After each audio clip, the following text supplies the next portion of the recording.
پات ته راستون شو. د اسلامي امارت او امریکا ترمنځ دا تبادله د اوږدو مذاکراتو په پایله کې نن د کابل په نړیوال هوایي ډګر کې ترسره شوه. محترم حاجي بشر ته په کابل نړیوال هوایي ډګر کې د اسلامي امارت له لوړپوړو چارواکو او مجاهدینو له لوري تود هرکلی وویل شو.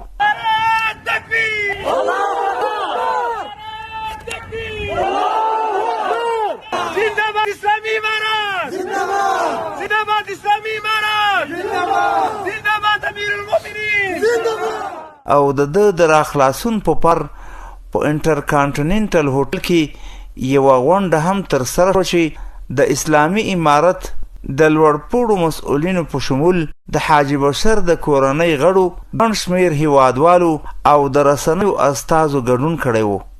الهجره سټوډیو د حاجي بشر د را ازادېدو د ټول جریان په اړه یو ویډیویي راپور چمتو کړی شي په ډېر درنښت کې خپلو مینوالو ته وړاندې کوو. سارا می شبګر کی در تلاره په خیر راغلی، اذان د ازادۍ وشو سهار په خیر راغلی.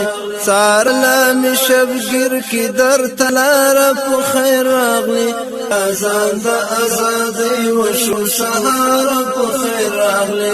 اذان د ازادۍ وشو سهار په خیر راغلی. پوی خادر ته ګورم لکه خوب کې دی چې وینم، پوی خادر ته ګورم لکه خوب کې دی چې وینم. عجبه د خدای راوستې له داره په خیر راغلی، اذان د ازادۍ وشو سهار په خیر راغلی. عجبه د خدای راوستې له داره په خیر راغلی، اذان د ازادۍ وشو سهار